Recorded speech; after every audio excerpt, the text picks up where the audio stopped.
Бахтияр Исламов, я к вам обращаюсь.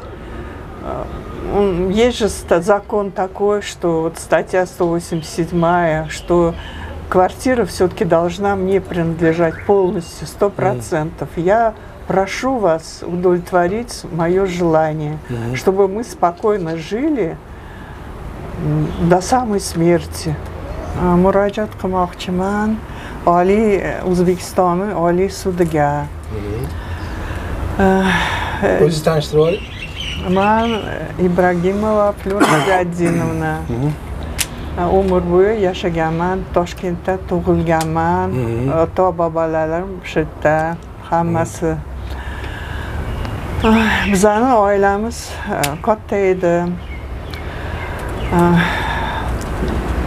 Dodamiz MVDda ishlagan, akamiz, ammam advokat bo'lgan. Hamma men o'ylamagan shu ahvolga kelishimni. Bizning bitta turar joyimiz kvartira edi, 29 kvadratniy metr. Uchastka qurganmiz oyim bilan birga. Men dodam 69-yilda alomdan o'tdi, ishxonada. Shu kvartirani bizga MVD berdi. Biz qurdik uyni. Keyin oyim singlim bilan yashadi. Men yerga tegib 85-yildan beri bu kvartirada yashayman. Oyim padark qilgan singlimga uchastkani padark qilgan. Singlim olamdan o'tkinchi 2015-yilda zaveshание miros qilgan jiyanlarimga. Hamma mulkni. Hozir qarang, hozir siz uy yashayotgan uyingiz qaysi manzilda?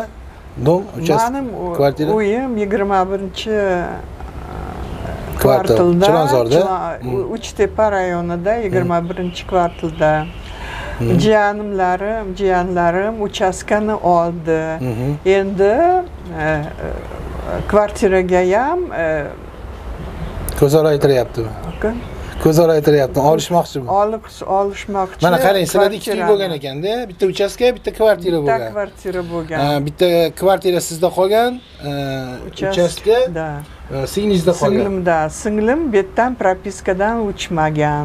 Shu propiska olib ketdi. Shu nisbatan bu singlingiz hozir qayerda? Singlim o'lib ketdi. Uni o'g'li bor-a keyin? O'g'li yo'q, hech kimi yo'q. Singlimning bolalari. Boshqa jiyaningizga zavishana qilganmi? Boshqa jiyanlarimga Madiyarov Timurga, Madiyarov Alinaga zavishani qilgan. Xo'p. Вот, biz notarius bilan gaplashdik. Men sudga bermayman. Meni tinch qo'y deb. U aytdi, men gaplashaman jiyanlaringiz bilan, ular kvartiraga murojaat qilmaydi. Da'vogarlik qilmaydi. Da, qilmaydi. Men ishondim, sudga bermadim. Demak, siz o'sha uchastkada ham haqqingiz bo'lgan. Mening haqqim bo'lgan, oyim menga. Lekin siz unga bermadingiz hech nima. Da'vogarlik qilmadingiz. Yo'q, qilmadim. Uchastkamda ham mening oyim menga o'zining dolasini menga zavishani qilgan. Notariusni ham gapiraymi? Gapiring bemalol. Notarius Qurbonova degan notarius zavishaniyani o'z vaqtida bo'lmagan, hammaga ajratmagan dolalarni. Shuni bo'yicha oyimga hech nima bo'lmadi. Oyim o'lib ketdi. 2021-yilda oyim alomdan o'tdi. Kelsam, men dolasini, oyimning dolasini olishga kelsam, aytdi, oyingiz o'lib ketdi, sizga hech nima yo'q. Kvartiramga ham endi mana jiyanim yarmisini olmoqchi. Bitta yo'qda uchastka turib, hozir sizni kvartirangizga ham yopishyapti. Uchastkani oldi, endi mening kvartiramga ham mana xohlaydi olishni. Va o'zi bilan gaplashmadingizmi jiyaningiz bilan o'sha Timur dedingizmi? Jiyan bilan gaplashdim. Men aytdim, senga osmondan uy tushdi. Sen hech nima qilmading, qurmading, yordam bermading, osmonga tushdi uchastka. Endi nima qilasan, meni kvartiramni yopishib demoqchimisiz? Nimaga senga kvartira kam, senga kammi? U aytdi menga, ha, menga kam. Yana nima aytdim?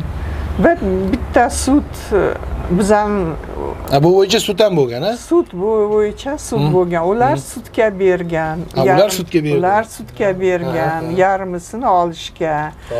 Uchtepa sudi mening yoqli bo'ldi. Siz foydangizga chiqardi. Mening foydamga chiqardi. Ular apellyatsiya berdi Городской sudga. Городской sud yarmisini ularga yozdi. Haqorat chiqardi. Qaror chiqarib berdi. Qaror chiqarib berdi. Kim birinchi sud Uchtepa sudining sudyasini familiyasini bilasizmi? Hamrayev degan odam. U sizlarga chiqarib berdi. Hamrayev. Bizga chiqarib berdi. Bu demak fuqarolik ishlar bo'yicha sudda? Ha. этот Toshkentnikichi. Kim familiyasi? Toshkent shahar sudi. Dadajanova. Dadajanova. Qaror chiqardi ularga yarmisin. Sizlarga nima qilib, uyi yarmini ularga beryapti. Siz hozir undan rozimisiz?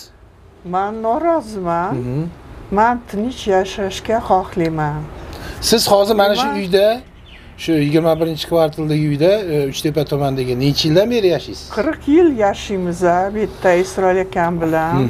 Turmush o'rtog'ingiz bilan. Turmush o'rtog'im bilan 40 yil yashaymiz. Qo'shnilarim hammasi biladi. Bu yerda hech kim singlim yashamagan. U jiyaningizni taniydimi ular? Yo'q, tanimaydi. Jiyanimni ham ko'rmagan. Kichkina paytda ko'rgan. 3 yoshlik bo'lganda. Bir kelgan, Jiyanim institut tamomlab Moskvaga ketdi. Bir kun ham ishlamadi O'zbekistonga. Mana 20 yildan oshiq Moskvada yashagan. Rossiyada yashadi. Rossiyada. Rossiya fuqaroligi bormi unda? Ha, srazu. Kim edi, ismi familiyasi nima dedingiz? Madyarov Timur Ravilievich. Demak, Rossiyada yashadi jiyaningiz. Yashadi Rossiyada. Endi mana Rossiyada urush boshlangandan keyin bu yerga keldi. Mana uyini ham o'ziga yozib oldi, uchastkani. Endi mening kvartiramga ham mana olishni xohlaydi, mana yarmisini qachon. Demak, hozir siz jiyaningizga siz berishga norozisiz. Suddan ham norozi bo'lyapsiz. Suddan ham noroziman. Adolatli qaror chiqarmadi. Nimaga qanaqa shu bitta sud mening tomonim, bittasi bu qanaqa bizada zakon qanaqa?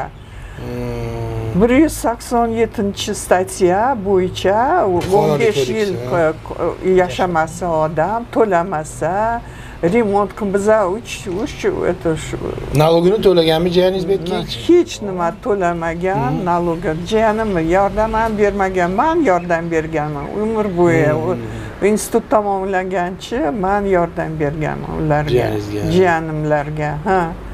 Endi mana rahmat. Jiyaningiz hozir sizdan kelib, hol-ahvol so'rab, qanaqadir moddiy tomondan yordam beradimi? Zvonit qilmaydi ham, yordam bermaydi ham. O'zingiz farzandlaringiz bormi?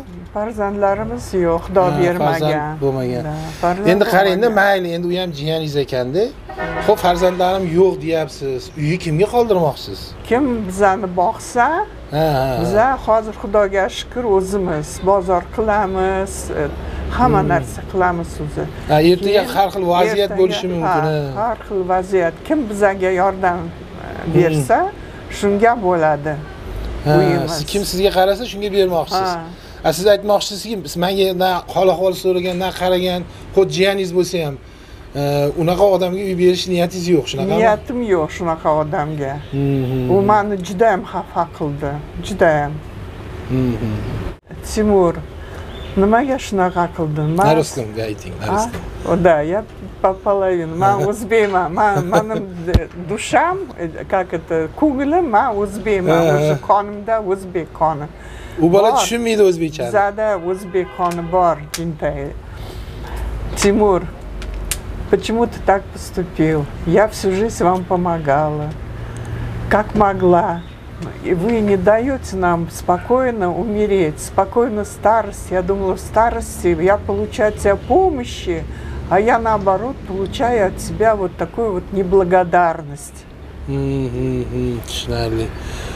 Keyin Oliy sud raisiga o'zbekcha xuddi ruscha bo'lsa ham ayting, sudya raisiga Baxtiyor Islomovga gapingiz bormi? Бахтияр Исламов? Да, это Oliy sud raisi. Ну, Бахтияр Исламов, я к вам обращаюсь. Есть же закон такой, что вот статья 187, что квартира все-таки должна мне принадлежать полностью, 100%. Я прошу вас удовлетворить мое желание, чтобы мы спокойно жили до самой смерти. Исроя Камбеля. Чтобы нас не беспокоил никто. Demak, u yerda men ham ozgina qo'shimcha qilay. Ikkinchi sudda Toshkent shahar sudida o'ta privatizatsiya bahona qilinib, jiyaningizga chiqarib berganda. Да, men вообще hayron bo'ldim. Men o'yladim, все будет yozadimi? Ha, yozyapti. Hammasi advokat. Yo'q, o'zi qarangda bitta narsa men ham aytyapman, uyingizda mana 40 yildan beri yashayapsiz ekanda, osmondan tushgandan chuk da'vogar bo'lib qolyapti. 40 yildan beri yashagan bo'lsangiz. Hurmatli Oliy sud raisi, o'sha sudyalarimiz Toshkent shahar hali endi menimcha taftish sudi ham bor. Bulardan iltimos qilamiz, shu joylarni insofli, adolatli ko'rib berishinglarni o'sha Toshkent shahar sudi. Sudga hozir yana qaytib berdinglarmi taftishga? Hali bermadik, beramiz. Bo'lmasa ariza yozib berishinglarni hozir maslahat beraman. Demak, ism familiyangizni yana bir marta aytib oling. Ibragimova Flora Ziyaddinowna. Ibragimov Isroil Usmonovich. Mana eshitdinglar do'stlar. Mana shu amakimiz bilan xolamizga qonuniy yordam berishinglarni so'rab qolamiz. Necha yosh aytdingmi bizga? Biza уже qarimiz. Menga 77 yosh. Isroil akamga 80 bo'ladi, xudo xolasa. Uzoq umr ko'ringlar. Rahmat. Mayli, endi yoshinglar mana ko'rib turibsizlar do'stlar. Yosh qari bo'lganda mana shunaqa muammolar bilan yashash kerak emas-da. Bular tinchgina, xotirjam hayot kechirish kerak. Shu bular ham aytayaptilar, men ertaga mendan keyin menga kim yaxshi muomala qilsa, kim meni boqsa, holimdan xabar olsa, men o'shanga uyimni beraman, qoldiraman. Men uyni o'zim bilan olib keta olmayman demoqchi aytyapti. Lekin bu yoqdan chiqib, mayli qarindosh bo'lganda ham bunaqa qilishi menimcha endi fikrimcha noto'g'ri. Mayli, do'stlar, sog' bo'linglar, salomat bo'linglar.